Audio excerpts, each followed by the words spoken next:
Karena begini teman-teman, khususnya kita yang sudah berkuliah ya, karena kan memang ada orang yang udah kuliah dulu baru nyari beasiswa. Kalau konteksnya begini, maka biasanya pertama adalah dari dalam instansi, yang kedua adalah dari luar instansi. Tapi kalau dari luar instansi jatuhnya adalah bukan beasiswa full uang kuliah, tapi jatuhnya adalah uang saku. Misalnya nih teman-teman dapat uang saku 1,5 juta atau 2 juta. Nanti teman-teman sendiri yang membayarkan ke kampus. Atau uang buku nih per semester teman-teman dapat 3 juta misalnya. Meskipun bagi kita mungkin nggak mencukupi membayar uang kuliah kita, tapi kan lumayan membantu ya dana segitu. Nah, jadi mungkin akses beasiswa di luar kampus yang akan didapatkan kurang lebih seperti itu. Beberapa bank, dalam hal ini saya mungkin nggak menyebutkan bank-banknya, tapi bank itu juga sudah cukup terbuka terhadap beasiswa di tengah-tengah kita kuliah, tapi bentuknya bukan beasiswa membayarkan uang semester, melainkan uang saku jatuhnya, uang saku, uang buku, uang kegiatan ekstrakurikuler yang kalau dikalkulasikan itu cukup untuk membantu sebetulnya untuk membayar, untuk teman-teman bagilah mana bagian yang harus dibayarkan ke uang SKS, mana untuk kegiatan tambahan teman-teman di luar. Nah, itu mungkin beberapa sumber yang Sherly tahu dan lingkungan Sherly biasa dapatkan. Jadi bahkan kawan Sherly satu orang nih bisa dapat 3 beasiswa. Misalnya satu dia dapat dari dalam kampusnya. Yang kedua adalah dari bank X misalnya gitu ya. Karena ada juga seleksinya gitu. Dan dia juga dapat. Tapi bentuknya adalah di 1 bulan dia akan mendapat sekian juta.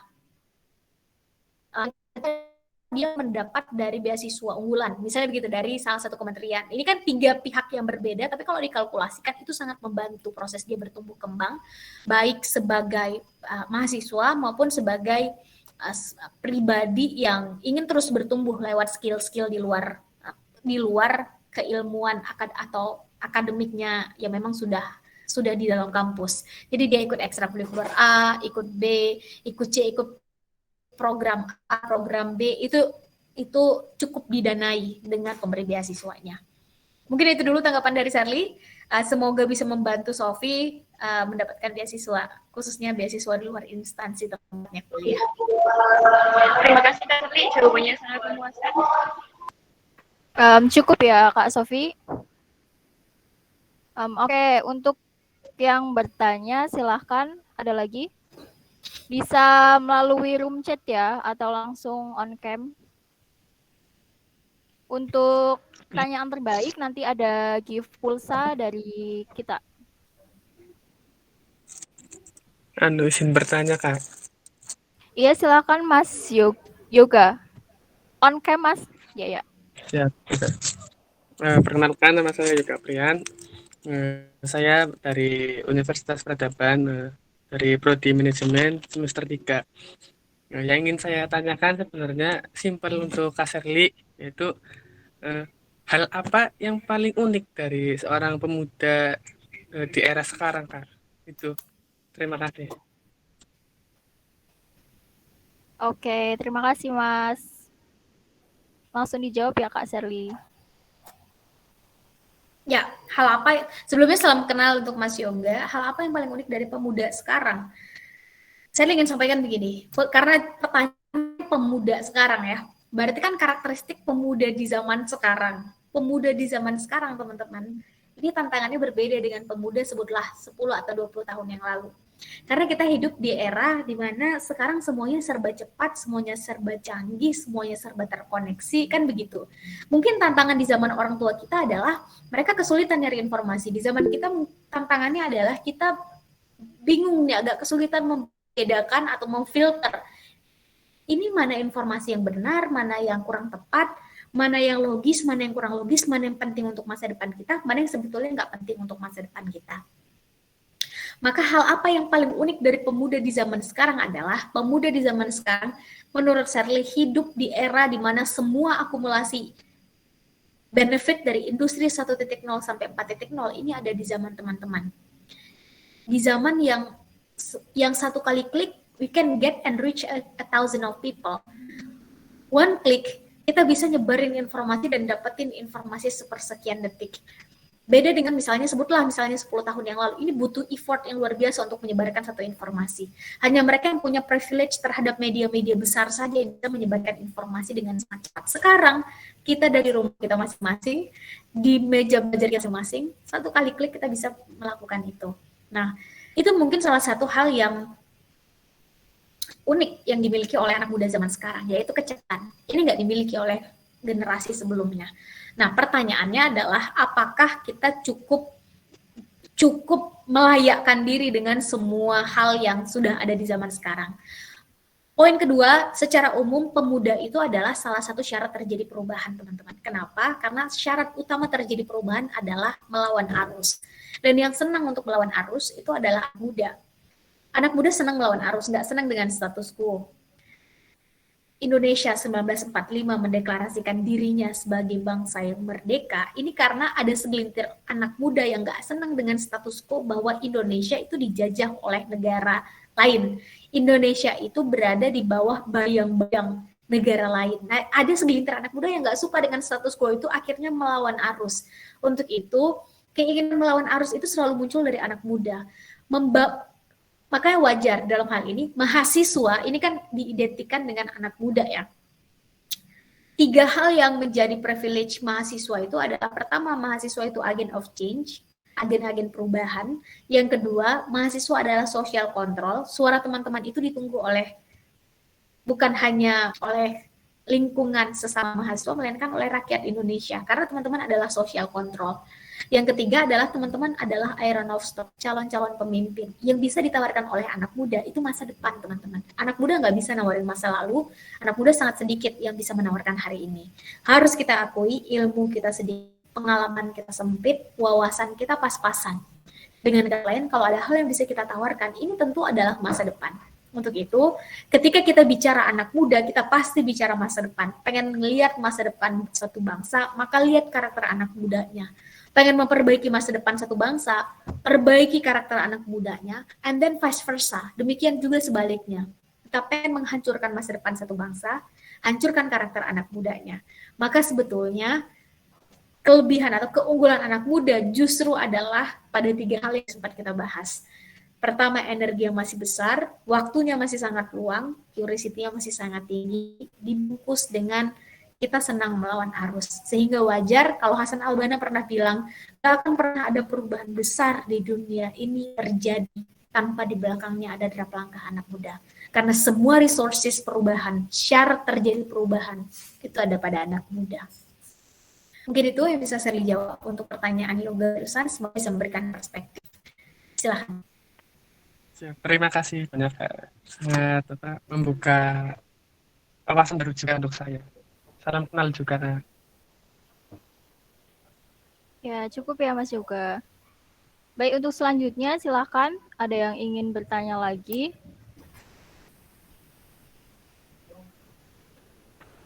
Di kolom chat ya ini. Ada Kak Ira Sulistiowati. Kak, saya Ira Sulistiowati dari Universitas Peradaban. Mau nanya, apa saja langkah-langkah yang perlu dilakukan untuk bisa mendapatkan mentor yang tepat untuk kita, dan dari mana kita bisa menemukan seorang mentor tersebut, Kak Sherly? Terima kasih. Baik, sebelumnya salam kenal untuk Mbak Ira. Saya langsung jawab ya, gimana caranya kita mendapatkan mentor? Maka tips mendapatkan mentor atau langkah-langkah mendapatkan mentor adalah, pertama, mentor itu ada yang langsung, ada yang nggak langsung. Kalau yang langsung adalah teman-teman bisa langsung ketemu secara kasat mata, ngobrol secara langsung, diskusi. Feedback yang diberikan bisa dilakukan secara langsung. Tapi kalau yang nggak langsung bisa juga. Caranya kayak gimana? Caranya lewat buku-bukunya teman-teman baca, lewat video-videonya teman-teman tonton. Dan teman-teman bisa mendapatkan bahkan dari luar negeri kalau misalnya konteks begini. Dengan cara membaca hasil pemikirannya, hasil tulisannya. Nah, gimana cara mendapatkan mentor langsung? Saya spesifik ke mentor yang langsung ya, yang kita bisa ketemu, bisa mendapat 2 arah lah, dapat feedback langsung. Maka pertama, cari yang paling dengan kita. Karena salah satu fungsi mentor kan adalah memberikan feedback ya. Kan nggak asik atau nggak lucu kalau kita sekarang nih, kita ngirim email ke si mentor, kita bertanya, atau kita ngirim DM, atau kita mengajukan satu pertanyaan yang memang itu penting untuk kita, untuk segera kita dapat nih insight dari si mentor. Tapi baru dijawab 1 bulan kemudian, tapi baru dibalas email kita 3 minggu kemudian. Kita yang lagi semangat-semangatnya, ternyata baru 1 bulan kemudian dibalasnya. Nah, ini tandanya kita mencoba mencapai atau mendapatkan mentor yang ternyata itu jauh, itu nggak accessible.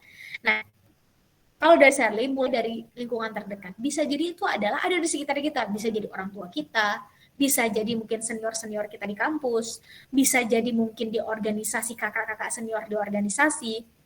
Tapi biasanya mentor itu akan ngelihat sebetulnya punya kesamaan frekuensi apa enggak.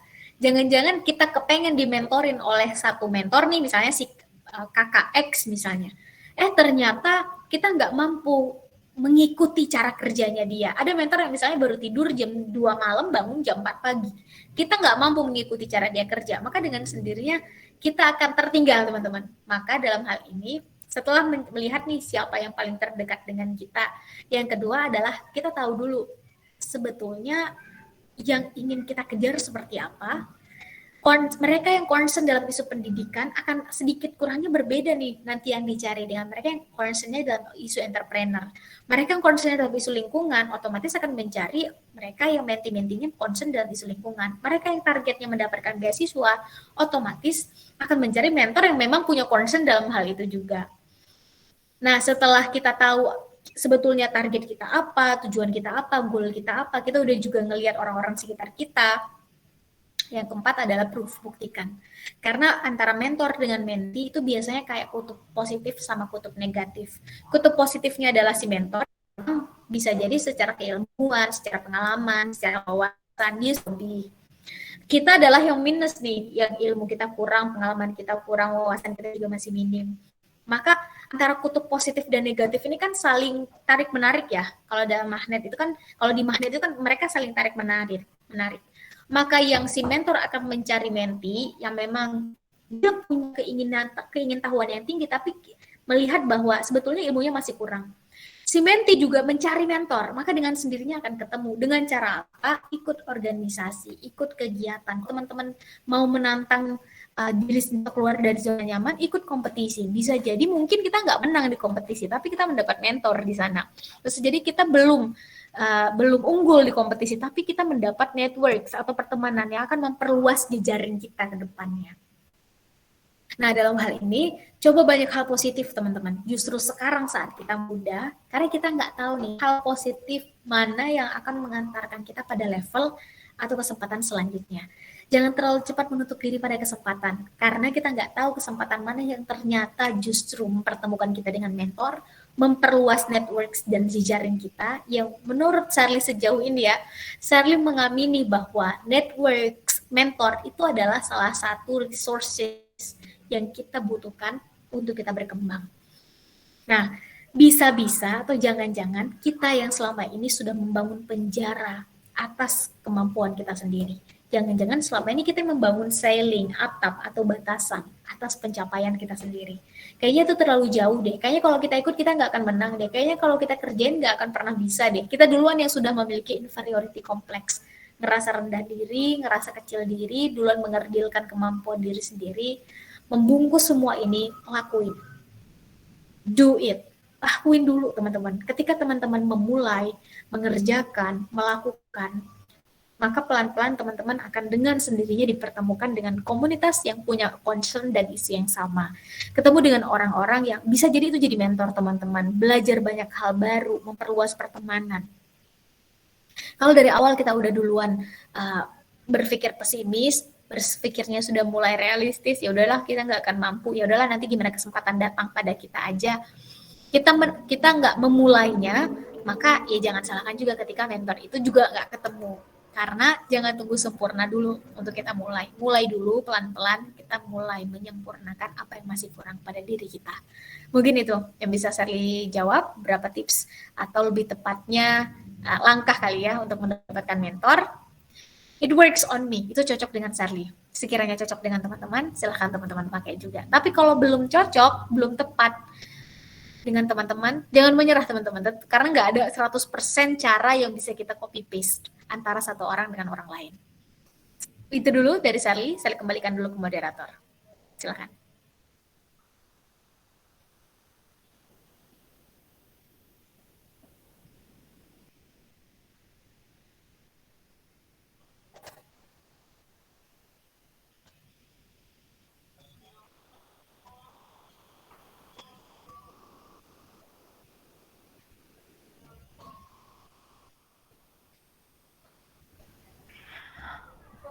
Halo?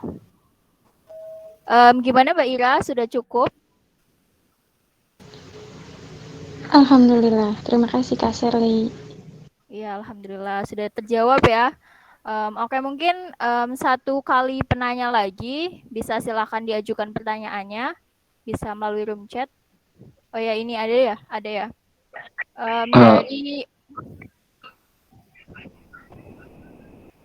Oh, ada 2 penanya ternyata. Oke, Mas Iqmal dulu, silahkan. Ya, assalamualaikum warahmatullahi wabarakatuh. Waalaikumsalam warahmatullahi wabarakatuh. Suara saya terdengar jelas ya? Jelas, Mas. Oke. Izin bertanya kepada Kak Sherly. Gini, kan biasanya itu benar-benar sudah benar-benar dibutuhkan para mahasiswa ya kebanyakan gitu. Terutama beasiswa itu dibutuhkan bagi para mahasiswa yang dimana mahasiswa tersebut itu yang kondisi keluarganya itu benar-benar tidak bisa membiayai kuliah si mahasiswa tersebut gitu. Tapi kan sekarang bentuk mahasiswa bentuk beasiswa ya. Contoh, saya ambil satu contoh yaitu beasiswa KIP kuliah yang di sini disediakan oleh pemerintah. Nah, ketika mahasiswa ini mendaftar dengan beasiswa tersebut dan juga sudah mengikuti setiap prosedur dan persyaratan-persyaratan yang ditentukan untuk mendapatkan beasiswa tersebut. Nah, ketika sudah mengusahakan beasiswa tersebut, kan kita tinggal menunggu info dapat atau enggaknya gitu. Nah, setelah menunggu info tersebut, dia itu dinyatakan lolos begitu. Tapi entah kenapa di tengah-tengah kan biasanya beasiswa itu turunnya enggak di awal-awal perkuliahan ya. Biasanya di akhir perkuliahan ataupun di pertengahan perkuliahan. Setelah menunggu info lolosnya, tapi kenapa di tengah-tengah perkuliahan pihak kampus memberi kabar bahwa dia tidak jadi dapat beasiswa tersebut.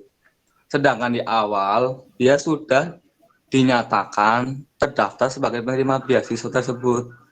Nah, pada problem seperti itu benar-benar sudah membuat mahasiswa itu sudah pupus harapannya gitu.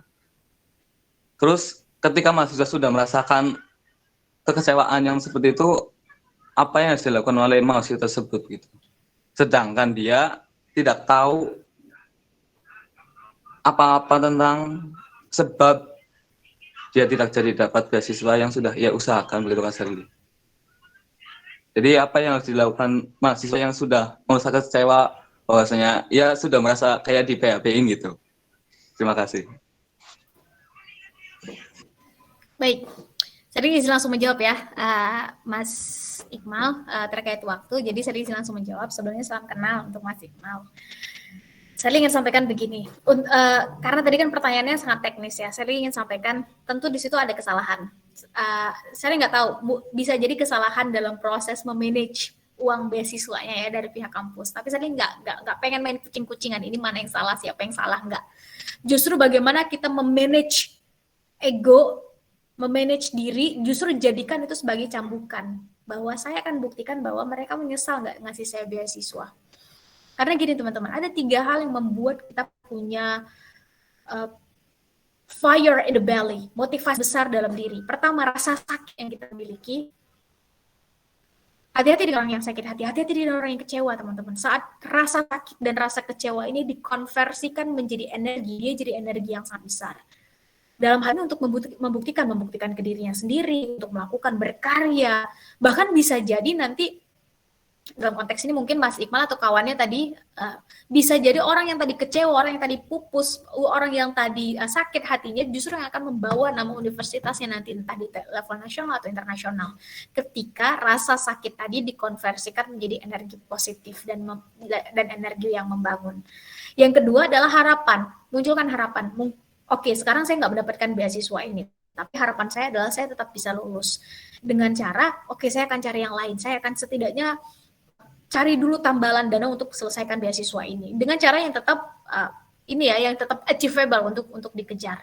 Karena ketika kita bergantung hanya pada satu, dalam hal ini tentu bergantung tetap ke pemilik harapan ya. Tapi ketika bicara konteksnya secara teknis begini, maka kalau saya pribadi maka tetap punya plan A, plan B, plan C. Ketika plan A nggak berjalan, jangan biarkan justru itu jangan biarkan itu membuat kita tidak lagi memperjuangkan cita-cita dan harapan kita.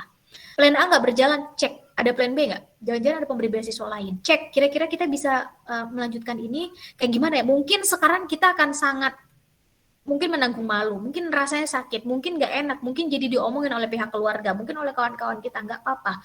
Tapi nanti 3 tahun ke depan, 4 tahun ke depan, kita akan berterima kasih dengan kita yang mau menanggung rasa malu, dengan kekecewaan yang kita alami, dengan rasa sakit yang mau kita dan terus berjuang. Orang mau melihat iceberg, orang mau melihat kisah sukses seseorang. Puncak gunung es itu selalu dipuji-puji oleh orang. Kisah yang menyenangkan itu selalu senang digaung-gaungkan oleh orang tanpa orang mau tahu bahwa di balik iceberg, di bawah gunung es itu, ini ada begitu banyak batu dan bongkahan es yang menopang dia sehingga dia kuat. Di dalamnya ya termasuk kalau kita nih bisa sukses seseorang, lihat gimana caranya dia bisa sukses. Jangan-jangan dia sakitnya lebih banyak. Jangan-jangan dia kecewanya juga lebih banyak. Jangan-jangan dia melawan rasa malasnya juga lebih keras. Jangan-jangan dia menekan waktu atau jam rebahannya juga jauh lebih sedikit. Nah, bagian ini yang justru ke depan akan membentuk mental kita, membentuk karakter kita. Dan gak ada pelaut handal itu keluar dari ombak yang biasa-biasa aja, itu gak ada. Justru sekarang kembali ke diri kita mau nggak menyelesaikan kuliah itu? Kalau iya, maka munculkan 3 hal. Pertama, harapan. Yang kedua, dari rasa sakit itu, oke, ini sakit rasanya, memang. Tapi saya akan buktikan bahwa mungkin sekarang saya dianggap nggak layak atau nggak cocok. Ternyata nama saya nggak masuk dalam beasiswa. Saya akan kejar. Sebut misalnya 3 beasiswa lainnya, saya akan buktikan bahwa saya bisa menunjukkan mereka yang justru akan menyesal tidak memberikan beasiswa pada saya. That's it. Sehingga kalaupun itu sakit, kalaupun itu rasa kecewa itu kita konversikan tetap pada energi positif. Dan yang ketiga, saat rasa yakin kita sudah lebih besar dari rasa takut kita. Takut gagal, takut diomongin orang, takut keluar dari zona nyaman, takut dikritik, dan seterusnya. Yakin kita itu udah lebih besar. Nah, sehingga ketika apa yang harus dilakukan, kalau dari saya pribadi, hal-hal teknis melapor ke A, melapor ke B, saya pikir justru Mas Iqmal atau kawan-kawan yang merasakan, yang jauh lebih paham harus melapor ke siapa. Tapi kalau ternyata itu sudah berada di luar kontrol kita karena memang manajemen pemberi beasiswanya yang mungkin punya masalah di dalamnya, di internalnya, maka apakah kemudian itu akan mempengaruhi harapan kita? Apakah mempengaruhi cita-cita kita? Apakah mempengaruhi masa depan? Jangan biarkan masa depan kita didikte dengan orang lain, teman-teman. Jangan biarkan cita-cita kita itu justru ditentukan oleh orang lain. Karena itu adalah kontrol kita, bukan kontrol orang lain. Maka pastikan ketika satu harapan dimatikan, masih ada 99 harapan lainnya. Ketika satu harapan dikubur, masih ada 999 harapan lainnya yang kita tumbuhkan. Dan pemberi beasiswa itu banyak. Tinggal bagaimana cara kita mempackage diri kita, menunjukkan bahwa saya layak untuk mendapatkan beasiswa. Masih ada pintu-pintu pemberi beasiswa lainnya. Mungkin memang harus effortnya harus 2-3 kali lipat. Tapi nggak ada masalah. Justru proses itu yang akan membentuk mental dan karakter kita ke depannya. Itu dulu yang bisa saya jawab untuk Mas Iqmal. Kalau itu terjadi pada Mas Iqmal, jangan biarkan itu mengubur cita-cita Mas Iqmal dan kawan-kawan yang mungkin punya hal yang sama. Karena saya ketika masih SD, masih SMP juga pernah mendapat kayak begini. Jangan biarkan justru cita-cita dan masa depan kita terkubur hanya gara-gara sesuatu yang memang itu udah di luar kontrol kita. Kontrol apa yang bisa kita kontrol dan tetap munculkan yang 3 tadi. Setidaknya based on itu cocok dengan Shirley ya. Kalau cocok dengan kawan-kawan ada yang cocok, silakan dipakai juga caranya. Silakan. Oke, terima kasih Kak. Gimana Mas Iqmal? Sudah terjawab pertanyaannya? Sudah puas?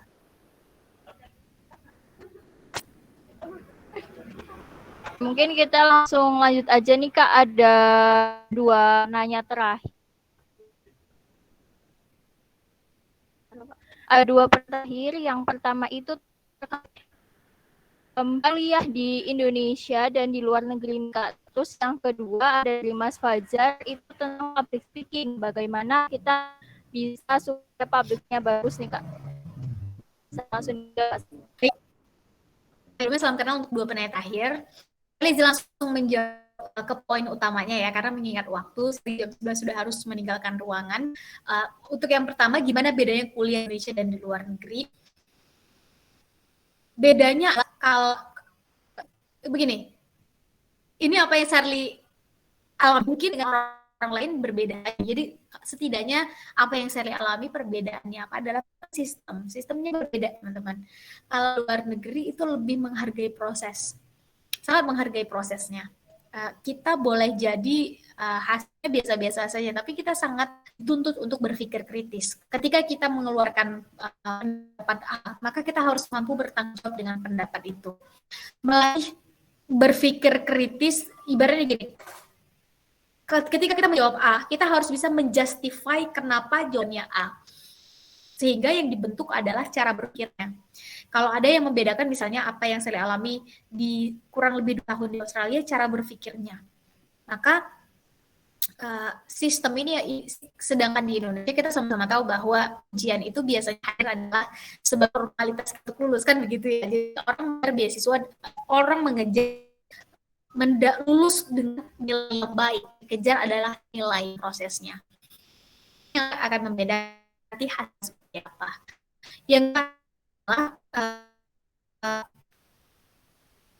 di sana saya adalah orang yang mengejar, bukan hanya sekedar mengejar akademik, tapi juga kepengen lingkungan atau pergaulan Charlie bergaul dengan orang Australianya saat itu, sehingga Charlie senang berinteraksi di luar kampus. Charlie soalnya juga sambil bekerja yang Australianya saat itu koran juga di children supervisor juga. Nah, itu membuat Charlie melihat bahwa orang-orang di luar itu dengan dia adalah satu proses pembentukan karakter mereka. Salah satu cara atau proses pembentukan karakter mereka dibentuk oleh pendidikan. Nah, sehingga kalau misalnya ngelihat anak lulus SMA nggak melanjutkan kuliah, itu adalah sesuatu yang sangat wajar. Kenapa? Karena mereka merasa kita harus mandiri dulu, kita harus bertanggung jawab dulu, kita harus tahu betul dulu apa yang pengen kita pelajari, kenapa kita pengen mempelajari spesifikasi ilmu tertentu. Bukan ikut-ikutan, bukan sekarang yang lagi ngetren apa, bukan. Sehingga kalau masuk nih di anak kuliah S1 bisa jadi umurnya udah 24 tahun, 25 tahun, karena mereka kerja dulu, itu banyak di sana. Ketika ditanya, kenapa kamu nggak langsung lanjut kuliah, apakah orang tuamu nggak mendukung? Mendukung, tapi saya kepengen saya melakukan sesuatu yang saya benar-benar concern dan saya tahu apa yang saya lakukan. Sehingga karakternya itu terbentuk, bahkan pendidikan itu adalah salah satunya, tapi mereka mengartikan pendidikan is not just about formal education, tapi di luar itu. Itu yang saya lihat, sehingga berkuliah di sana itu tingkat literasinya saja sudah menurut saya sudah berbeda, jadi nggak bisa di apple to apple kan. Tapi kalau ada perbedaan yang saya rasakan adalah demikian. Yang ketiga adalah karena di sana itu kan dari latar belakangnya berbeda-beda ya, maksudnya latar belakang ada yang berasal dari negara berkembang, ada yang berasal dari negara maju, ada yang pakai hijab seperti ini, ada yang enggak, jadi sangat beragam. Nah, kualitas kita itu sangat si dosen atau si pendidiknya ini pada akhirnya betul-betul melihat kualitas si mahasiswa itu adalah berdasarkan kemampuan dia untuk berargumentasi dan kemampuan dia untuk bertanggung jawab untuk yang tugas-tugas yang dia kerjakan. Artinya kamu boleh misalnya ya, karena Sally kan dari di sana bisa dibilang minoritas, baik dari kepercayaan maupun dari pakaian yang Sally gunakan dan lain-lain. Maka itu membuat Sally akan dengan sendirinya ngerasa inferior. Shirley satu-satunya pakai hijab, Shirley yang paling secara struktur, secara porsi badan juga Shirley yang paling pendek, Shirley satu-satunya dari negara berkembang, sehingga saya udah ngerasa inferior. Tapi ternyata si dosen atau si pengampu mata kuliah itu nggak melihat semua itu. Kualitas mahasiswa itu betul-betul dilihat dari apakah dia mampu apa enggak, apakah dia bertanggung jawab dengan argumentasinya apa enggak. Itu membuat setiap mahasiswa itu merasa kamu boleh adalah seorang CEO di tempat kerjamu, tapi di sini kita sama-sama mahasiswa. Kamu boleh dari latar belakang tempat kamu, negara kamu adalah seorang, misalnya ya, seorang dengan tingkat strata tertentu atau sosial tertentu, tapi di sini status kita sama-sama mahasiswa. Kamu boleh di tempat kamu dulu misalnya adalah seorang punya privilege tertentu, tapi di sini kita sama-sama mahasiswa sih. Karena cara si dosen atau pengampu memperlakukan itu dengan cara yang sama. Nah, itu membuat kitanya juga nggak merasa inferior dan cukup memberikan keleluasaan kepada mahasiswanya untuk bertumbuh. Artinya nggak ketika mahasiswanya bertanya itu akan dijawab. Ketika mahasiswanya menanyakan lebih gitu, misalnya kalaupun misalnya tidak terjawab di kelas, maka dengan senang hati untuk bertanya di luar kelas secara profesional itu dengan senang hati. Itu yang membuat akhirnya mahasiswa yang ada di sana itu jauh lebih mandiri, dan yang dibentuk adalah cara menyelesaikan masalah, struktur berpikirnya menyelesaikan masalah. Karena saya yakin bahwa kalau ditanya sekarang mereka yang misalnya kuliah dimanapun, di dalam negeri, di luar negeri, nggak semua teori, nggak semua yang dipelajari saat kita kuliah itu akan kepake di dunia nyata, saat kita kerja dan saat kita sudah memutuskan mau berprofesi di bidang apa. Nggak semuanya kepake kok teman-teman. Tapi cara kita menyelesaikan masalah, cara kita berpikir, cara kita menemukan solusi, itu justru yang banyaknya kepake. Nah, cara kita berpikir atau proses kita menemukan solusi, itu justru yang kebentuk. Kalau saya pribadi, itu justru yang kebentuk saat kita kuliah. Dan saya pikir, itu perbedaannya. Kalau di dalam negeri, meskipun harus kita akui beberapa waktu terakhir sudah banyak gebrakan-gebrakan dan inisiatif, dan termasuk dari Kemendikbud untuk memunculkan inisiatif-inisiatif ini. Tapi kalau dari luar itu adalah sesuatu yang biasa. Nah, itu 3 hal yang saya rasa paling kentara berbedanya. Terakhir saya tutup dengan pertanyaan terakhir. Public speaking itu kan skill teknis ya. Maka kunci dari skill teknis itu adalah practice makes us perfect. Semakin sering kita latihan, semakin kita akan lebih baik dalam hal itu. Nah, untuk itu latihan itu adalah salah satu hal yang saya pikir kalau public speaking itu menjadi poin utama mengenai hal-hal teknisnya, gimana supaya bisa pede, bisa tutur katanya bisa gampang untuk dicerna. Saya pikir itu ada kelasnya tersendiri. Dan sekarang udah banyak kelas yang beredar terkait public speaking. Nggak mungkin saya bisa menjelaskan dalam waktu 5 menit. YouTube-nya juga sudah banyak yang menjelaskan tentang ini, teman-teman bisa cek. Karena sebetulnya dasar ilmunya sama, tapi bagaimana kita memaknai dan menyesuaikan dengan diri kitanya itu yang berbeda. Terakhir, jam terbang itu akan menentukan. Ada istilah 10.000 jam terbang. Ulang satu skill selama 10.000 jam, maka kita akan menjadi expert dalam bidang itu, apapun skill teknisnya. Dan public speaking adalah skill teknis. Maka ketika teman-teman terus mengulang, terus menambah jam terbang, terus melekatkan diri dengan amanah dan tanggung jawab, jadi MC, jadi moderator, semakin terbiasa, ikut dengan komunitas-komunitas yang punya concern dalam dunia public speaking, dengan sendirinya itu akan kebentuk. Sebetulnya karakter teman-teman saat berbicara itu seperti apa. Mungkin itu yang bisa Shirley jawab, semoga bisa memberikan perspektif, karena tadi adalah pertanyaan terakhir. Shirley sekaligus mengembalikan lagi ke moderator. Shirley izin tutup dulu sedikit. Untuk apapun yang saat ini tengah kita perjuangkan, tetap semangat teman-teman di tengah semua keterbatasan. Semoga kalau kondisi dan situasi sudah memungkinkan, kita bisa ketemu, silaturahim, dan berdiskusi secara langsung. Terima kasih untuk teman-teman panitia semua, dan saya izin tutup. Billahi taufiq wal hidayah. Assalamualaikum warahmatullahi wabarakatuh. Waalaikumsalam warahmatullahi wabarakatuh. Mohon maaf Kak, sebelumnya bisa teman-teman on cam, kita mau foto bareng materi terlebih dahulu. Silakan untuk on cam.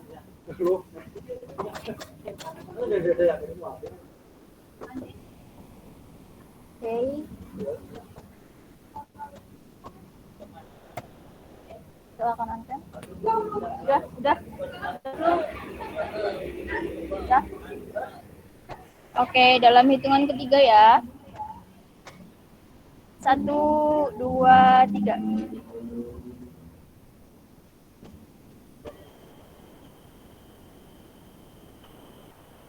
Sudah? Oke, satu lagi. Satu lagi. 1, 2,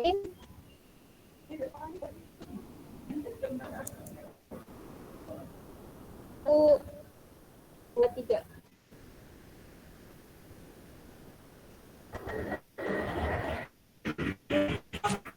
Oke, terima kasih. Sebelumnya, sebelum saya tutup, saya terima kasih kepada Kak Shirley karena sudah berkenan hadir dalam room meet kita ini. Terima kasih juga kami sampaikan kepada peserta yang sudah aktif bertanya. Hadirin sekalian, demikianlah acara webinar kali ini yang membahas tentang tips dan trik meraih beasiswa dalam dan luar negeri. Sebelum saya akhiri, saya sangat berterima kasih kepada Kak Shirley yang sudah berkenan membagikan ilmunya kepada kita semua.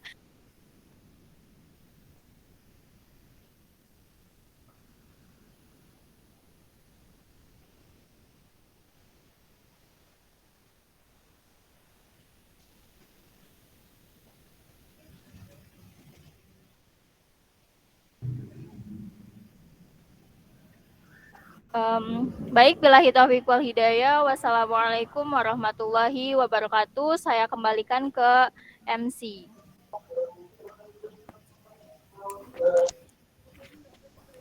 Teman-teman, saya izin pamit undur diri ya. Terima kasih sekali lagi. Dan sampai ketemu di acara atau momen selanjutnya. Semangat untuk kita semua di tahun 2022. Terima kasih Kak Shirley. Terima kasih ya. Ya, Terima kasih. untuk teman-teman Terima kasih, Kak. masih stay ya. Masih. Halo teman-teman.